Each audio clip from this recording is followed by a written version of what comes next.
Bienvenidos al podcast Vida Culiacán, donde podrás escuchar cada semana una palabra fresca y especialmente dirigida hacia ti. Comenzamos. Quiero compartirte este tema que se llama la grandeza de la resurrección. ¿Estamos todos listos? La grandeza de la resurrección está basada en 1 Corintios capítulo 15.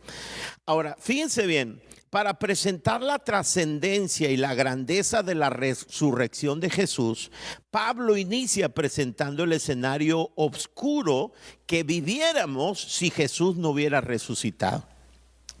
El apóstol Pablo se plantea una pregunta y responde la pregunta: ¿qué tal si Jesucristo no hubiera resucitado?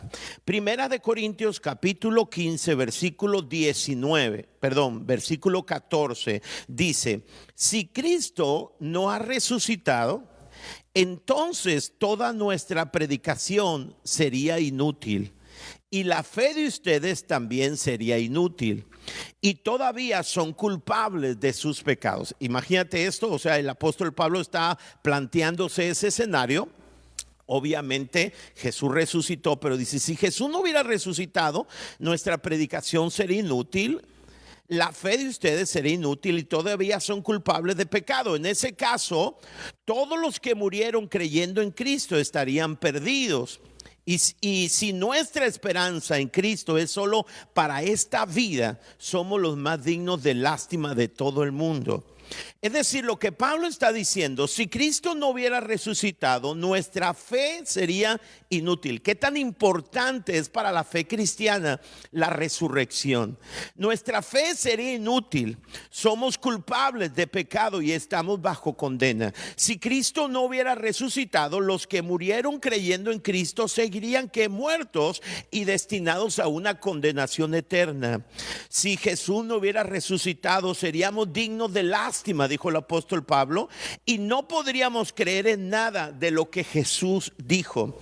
Pero en el versículo 20 dice: lo cierto es que Cristo sí resucitó. Y esta es la buena noticia. Después de plantear el escenario caótico que sería esto, después de plantear ese escenario, dice: lo que es verdad es que Cristo sí resucitó de los muertos. Y dile al que está a tu lado: Jesús sí resucitó de los muertos. Y luego dice: Él es el primer fruto de una gran cosecha, el primero de todos los que murieron. Ahora, escucha, como Cristo sí resucitó, dice el apóstol Pablo, tenemos la garantía de que nuestros pecados fueron perdonados y ahora somos hijos de Dios. Como Cristo sí resucitó, la muerte fue vencida y tenemos la garantía de que habrá resurrección para los que murieron creyendo en Él. Porque Cristo sí resucitó, tendremos que creerle todo lo que Él dijo. Todos los que murieron en Cristo, si Cristo resucitó, están en el paraíso. Y cada palabra de la Biblia es la palabra de Dios. Y escúcheme, la resurrección de Jesucristo no solamente es un hecho fundamental de nuestra fe, es un hecho histórico y verídico. Jesús resucitó de la muerte y esa es una gran noticia. Es más, la resurrección de Jesús es el epicentro de la fe cristiana y es un elemento central de nuestro mensaje. Ahora, yo quiero compartirles a ustedes 4 verdades centrales que se desprenden del hecho de que Jesús resucitó. 4 verdades. Y aquí está la primera de ellas. Su resurrección es una demostración innegable de que todo lo que vino a cumplir ha sido cumplido. Escucha, la resurrección es una demostración innegable de que todo lo que vino a cumplir ha sido cumplido. La Biblia dice que Jesucristo vino a cumplir la ley, algo que nadie podía hasta ese entonces y jamás cumplir. Vean lo que dice Mateo capítulo 5 en el versículo 17. Dice: no piensen ustedes que he venido a abolir la ley o los profetas. No he venido para abolirla, dice, he venido para cumplir. Jesucristo vino a cumplir la ley. Ahora, escucha bien, cuando hablamos de la ley, que hablamos acerca de los mandamientos que fueron dados a Moisés en el Sinaí, y hablamos acerca de los profetas, la Biblia nos muestra que la ley tenía dos propósitos. El primero de ellos, la ley mostraba nuestra incapacidad y nuestro pecado. Entonces, la ley nos iba a mostrar nuestra incapacidad para poder salvarnos. Lo que hacía la ley, o la ley fue dada en primera instancia para mostrar nuestro pecado. Fíjate lo que dice Romanos capítulo 3, versículo 19. Obviamente la ley se aplica a quienes fue entregada, porque su propósito, escucha, el propósito de la ley es evitar que la gente tenga excusas y demostrar que todo el mundo es culpable delante de Dios. Entonces, ¿cuál es la primera razón por la cual la ley nos fue dada? Bueno, para demostrar que todos nosotros somos culpables delante de Dios, que nadie de nosotros podía ser salvo por obedecer la ley. Pero esa es la mitad de la verdad. La ley no solamente nos fue dada para mostrar nuestra incapacidad y nuestro pecado, sino también la ley nos fue dada para llevarnos o conducirnos a la única respuesta, que es Jesús. Vean lo que dice Romanos capítulo 8, versículo 3, dice: la ley de Moisés no podía salvarnos, porque nuestra naturaleza pecaminosa es débil. Así que Dios hizo lo que la ley no podía hacer. Él envió a su propio Hijo a la cruz del Calvario. Wow. Todo lo que la ley, escucha, todo lo que Dios demandaba de las personas, Jesús lo cumplió y nos lo acreditó en nuestra cuenta cuando tú y yo aceptamos la obra, su obra. Quiero explicártelo de esta manera. Imagínate tú que todos los seres humanos fuimos sometidos a un examen. Ese es el examen de la ley, y lo reprobamos catastróficamente. Todos los seres humanos, cuando fuimos sometidos al examen, fuimos reprobados. Imagínate este escenario. Entonces vino Jesús, aprobó el examen con calificación perfecta. ¿Por qué? Porque así demandaba la ley. La Biblia dice que aquel que quebrantaba uno de los mandamientos se convertía en infractor de toda la ley. Entonces, todos nosotros reprobamos el examen catastróficamente, pero Jesús vino y Él aprobó el examen. Él cumplió toda la ley de manera exacta, y entonces, después de cumplir la ley, le puso al examen que Él hizo nuestro nombre. Quiero que lo veas eso. Jesucristo aprobó el examen, y entonces, después de aprobar el examen de forma exacta, puso nuestro nombre allí.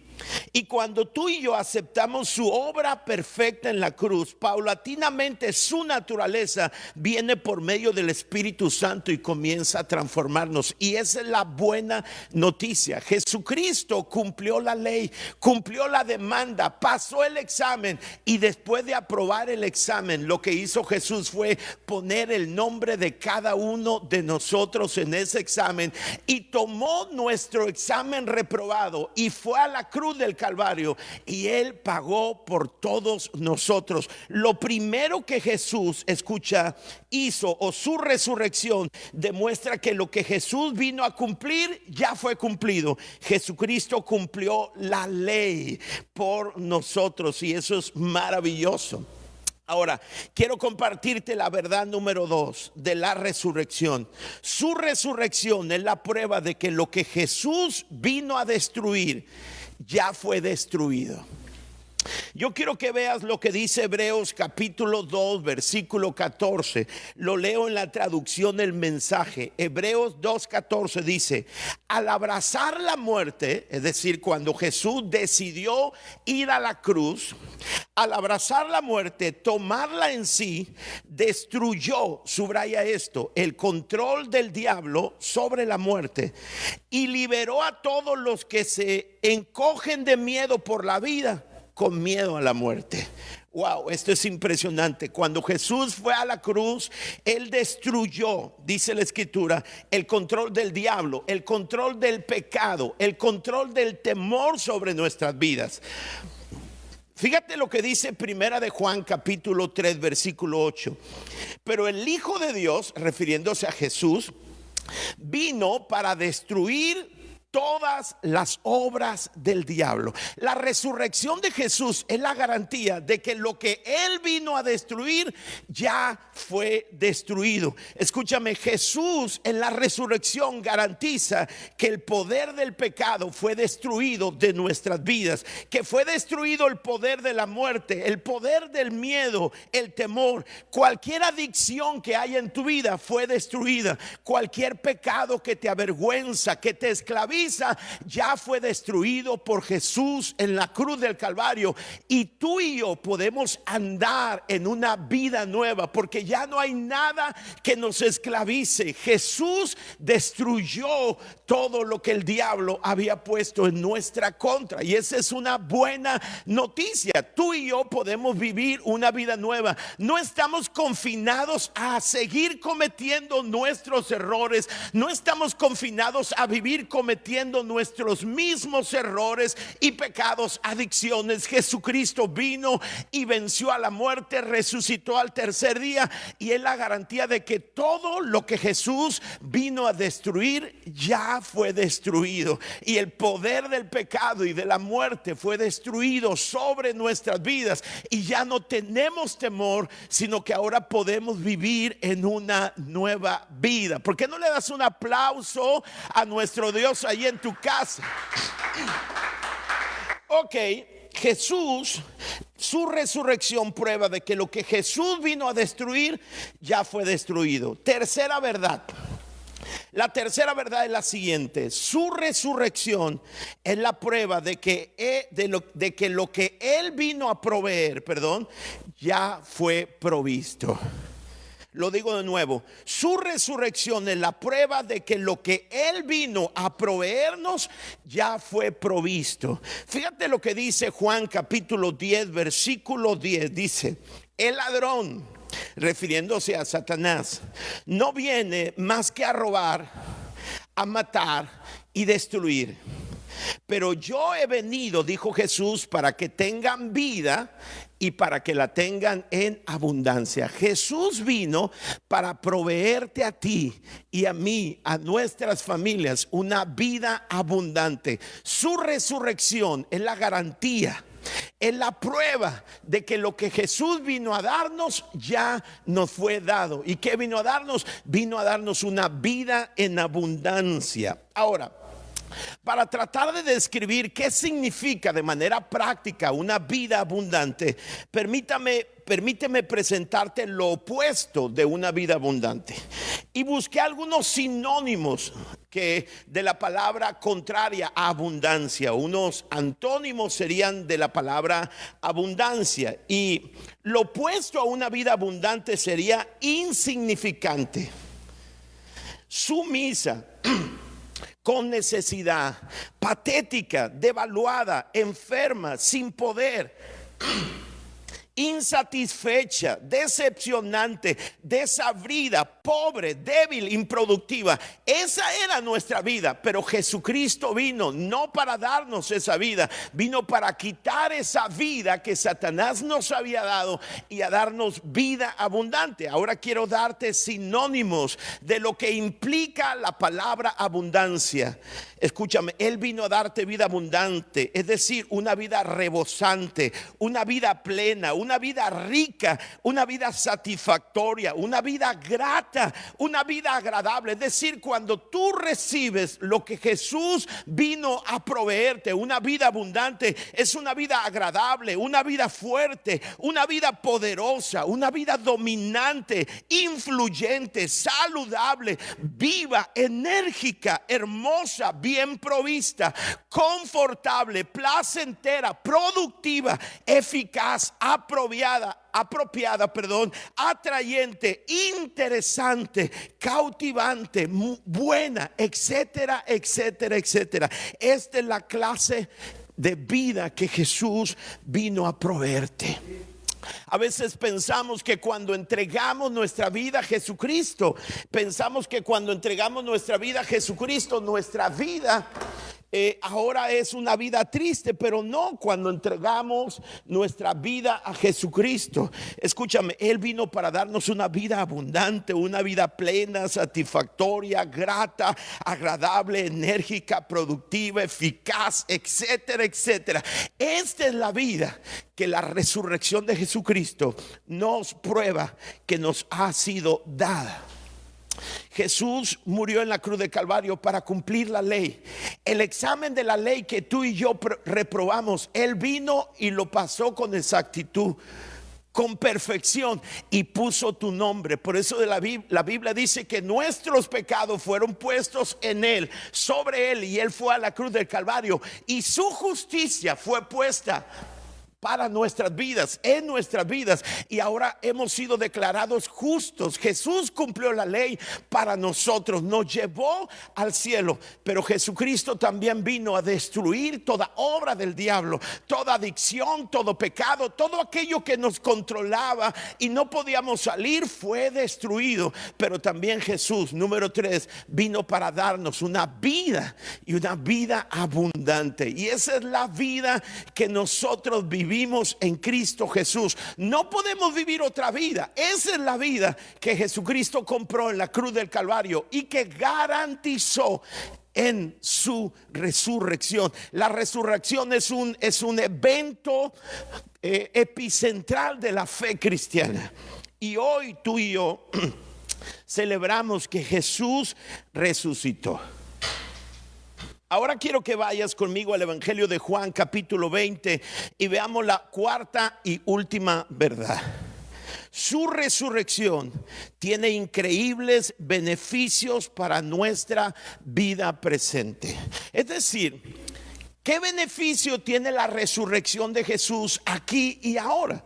Estamos enfrentando nosotros a algo sin precedentes para nuestra generación, una epidemia, una pandemia que ha llegado a millones ya de personas y miles de muertes, y estamos a la puerta de una crisis económica. Bueno, en medio de este escenario, ¿qué implicaciones tiene la resurrección de Jesús? ¿Qué implicaciones tiene para nuestras vidas la resurrección? Escucha este pasaje que va a ser revelador, poderoso para nuestra vida. Abre tu corazón a esta palabra. Juan capítulo 20, en el versículo 19 dice: ese domingo, está hablando Juan, describiendo ese domingo cuando Jesús resucitó, un domingo como hoy.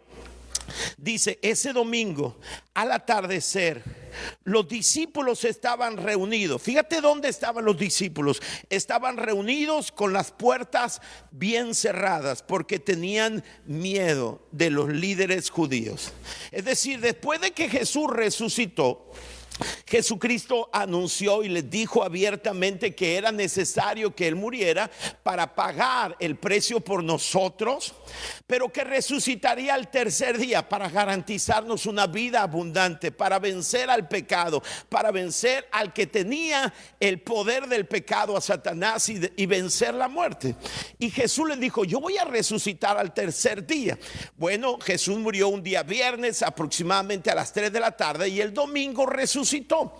Pero dice la escritura que ese domingo los discípulos estaban en sus casas, estaban reunidos con las puertas bien cerradas porque tenían miedo. ¿De qué tenían miedo? Ellos decían: bueno, si los líderes religiosos mataron a nuestro líder, a Jesús, al Mesías, ellos temían ser llevados presos, ellos temían ser matados, y ellos estaban con la puerta cerrada. Ellos, escúchame, no solamente las puertas físicas del lugar donde ellos estaban cerradas, ellos estaban intimidados, ellos tenían miedo. Pero escucha lo que dice: lo que cambió su miedo, de pronto Jesús estaba de pie en medio de ellos. La paz sea con ustedes, les dijo. Jesús apareció ahí en su casa, en su lugar donde estaban reunidos, estaban intimidados, tenían miedo. Jesús aparece, el Cristo resucitado aparece a sus vidas y les dice: paz sea con ustedes. Lo primero que hizo Jesús, el Jesús resucitado, fue quitar el temor, quitar el miedo que ellos tenían. Por eso estaban con puertas cerradas. Pero también les dijo: les doy mi paz.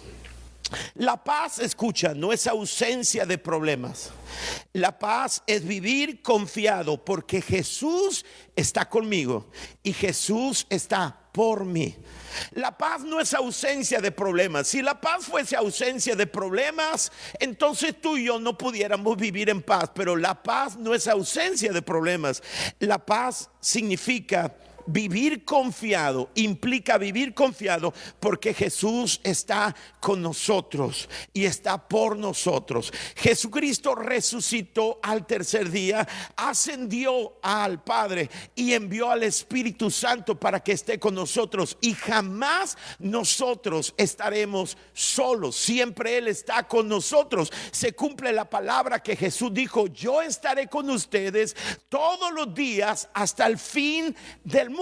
Jesús dijo: en el mundo tendréis aflicción, pero confíen porque yo he vencido. Escúchame, Jesús venció la muerte, venció al que tenía el poder de la muerte. Jesús venció, resucitó al tercer día y aparece a sus discípulos y les quita el temor y les da paz a sus vidas. Y eso es lo que Dios quiere darnos este domingo de resurrección. Él quiere quitar todo temor, porque el temor nos esclaviza.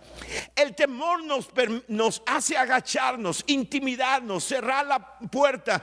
El temor nos hace irnos a los rincones. Pero escúchame, Jesús resucitó y este domingo de resurrección llega hasta tu casa, llega hasta tu coche, donde sea que tú me estés escuchando, en tu oficina. Él llega para darte de su paz.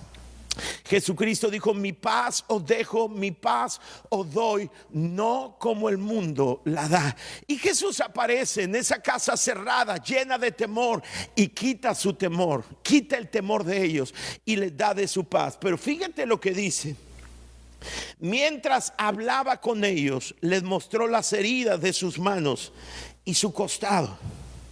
Ellos, dice la Escritura, se llenaron de alegría cuando vieron al Señor. Qué maravilloso es tener un encuentro con el Cristo resucitado. Quita tus temores, pone paz en tu corazón y pone una sonrisa en tus labios. Tú dices: ¿por qué una sonrisa? ¿Cambiaron las amenazas? No. Pero cuando Dios está con nosotros, ¿quién podrá estar en contra de nosotros? Y ellos se llenaron de alegría cuando vieron al Señor. Escúchame, Jesús, la resurrección de Jesús quita nuestros temores, los temores que nos esclavizaban.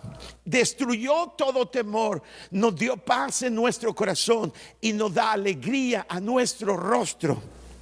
Y lo dice una vez más Jesús, después de que les muestra sus manos, sus costados. Una vez más les dijo: la paz sea con ustedes. Y luego les dice algo interesante. Les dice: como el Padre me envió a mí, así yo los envío a ustedes. Y aquí está el cuarto elemento fundamental de este pasaje. Quitó el temor, les dio paz, les dio alegría, y lo cuarto, les dio propósito. Propósito. La persona más pobre no es la persona que carece de dinero, sino la que carece de propósito eterno. El propósito le da sentido y le da vitalidad a tu vida. Escúchame, no importa cuáles sean las circunstancias, sean buenas, malas, hermosas, feas. Si no tienes propósito, no tiene sentido nada. Pero en medio del caos, en medio de las circunstancias difíciles, cuando todo se mira oscuro, si sabes que Dios está contigo y tienes un propósito, tu vida tiene sentido, tienes una razón para levantarte cada mañana. Escucha lo que te voy a decir. aparece en tu pantalla. La persona más desdichada no es la que está confinada a una cuarentena. La persona más desdichada es la que carece de propósito durante su cuarentena. Wow, esto es impresionante. La persona más desdichada no es la que está en una cuarentena. Yo creo que todos nosotros en un punto de nuestras vidas hemos dicho que alguien me vuelva a mi vida anterior, y entre paréntesis debo decir que la vida anterior como se vivía antes nunca volverá. Cuando esta es la nueva realidad y cuando salgamos de aquí saldremos a una realidad diferente. Pero cuando estamos en medio de la cuarentena a veces hemos pensado que alguien, cuando estamos confinados a las cuatro paredes, pensamos que eso es lo más triste que nos pueda suceder. Créeme, la cuarentena puede significar lo más hermoso si Dios está contigo y tienes propósito en tu vida. Porque lo más triste de la cuarentena es estar sin propósito. Eso es lo más triste. Lo increíble es que Jesús llegó hasta donde ellos estaban con las puertas cerradas por el temor. Llegó, quitó el temor, le dio paz a su corazón. Y yo quiero que hoy tú recibas paz en medio de las amenazas de salud, en medio de las amenazas económicas. Quiero invitarte para que recibas la paz de Dios en este momento, ahí donde tú estás. Cierra tus ojos y quiero decirte: recibe paz de Dios. Recibe alegría a tu vida. Y quiero que entiendas esto, que en medio de este caos, en medio de esta oscuridad que cubre la tierra, Dios tiene un propósito para tu vida. Tu vida no carece de propósito. Puede ser que carezca de la libertad saludable de ir a donde tú quieras, pero escúchame, esta cuarentena no le ha robado propósito a tu vida, y lo que le da vitalidad a tu vida es el propósito. Así que déjame terminar. Ayúdame, Toño. Déjame terminar. ¿Qué vas a hacer con este hecho histórico? Escucha, este hecho de la resurrección de Jesús no tendrá poder hasta que tú te apropies de él a través de la fe. Dice la Biblia que todos los que creen en él son declarados justos. Escucha, todos los que en él creen son declarados justos solamente por haber depositado su fe en Jesús, sea quien fuere. El apóstol Pablo dice en Romanos capítulo 10: esta es la palabra de fe que predicamos, que si confiesas con tu boca que Jesús es el Señor y crees en tu corazón que Dios lo levantó de los muertos, serás salvo. ¿Qué es lo que tenemos que hacer? Bueno, tenemos que confesar con nuestra boca y creer con el corazón, porque con el corazón se cree para justicia, pero con la boca se confiesa para ser salvo. Escúchame, el hecho de la resurrección, toda esta verdad poderosa, no tiene poder en tu vida hasta que tú crees en el sacrificio de Jesús y le dices a Jesús: Señor, este domingo yo creo que tú moriste en la cruz de Calvario por mí. Creo que resucitaste como la garantía de que quieres darme vida nueva. Hoy te abro mi corazón y te pido que entres. Te acepto como mi Salvador y de aquí en adelante te seguiré como mi Señor. ¿Sabes lo que significa decirle a Jesús: sé mi Señor? Significa que le dices: de aquí en adelante tú eres mi jefe. De aquí en adelante someto mi vida a ti, porque tú resucitaste por mí. Y si tú estás escuchando esta palabra o estás viendo esta palabra a través de las redes sociales, a través del canal de YouTube o a través de la radio, donde sea que estés, y nunca le has entregado tu vida a Jesucristo, quiero decirte algo. La fe cristiana se fundamenta en un hecho histórico y verídico. Jesucristo murió, pero resucitó al tercer día. Y la resurrección de Jesús es la garantía de que Él es quien dijo que Él es. Él dijo: yo soy el Salvador. Yo voy a ir a la cruz de Calvario y voy a resucitar al tercer día. Y si Él resucitó al tercer día y fue el primero de la resurrección, fue el primero en resucitar, entonces todo lo que Él dijo es verdad. Y Él vino para morir, para ser tu Salvador, para que su justicia sea puesta sobre ti. Pero en este día lo que tú tienes que hacer es decirle: Señor, creo en tu sacrificio, quiero que cierres tus ojos ahí donde tú estás, donde sea que estés, cierra tus ojos. Y si a ti te gustaría entregar tu vida a Jesús y decirle sí a Dios por primera vez en tu vida, quiero que pongas la mano ahí en tu corazón y digas conmigo esta oración. Señor Jesús, en este día sé que tú me amas porque moriste por mí, pero no solamente moriste, resucitaste al tercer día. Y esa es la garantía de que tú eres quien dijiste ser y de que tu obra es perfecta, de que ahora si yo deposito mi fe en ti, todo lo que tú hiciste en la cruz de Calvario me es puesto a mí. Señor, por eso te acepto como mi Salvador y de aquí en adelante te seguiré como el Señor de mi vida. En el nombre de Jesús. Amén. Gracias por ser parte de la comunidad Vida Culiacán. Nos encantaría que pudieras compartir este podcast con tus familiares y amigos. No olvides suscribirte a nuestro podcast a través de todas las plataformas de audio, como Apple Podcasts, Spotify y YouTube. También recuerda que nos puedes seguir a través de nuestras redes sociales como @Vida Culiacán en Instagram y Vida Culiacán en Facebook. Haznos llegar tus dudas y contáctate con nosotros a través de estos medios. Hasta la próxima.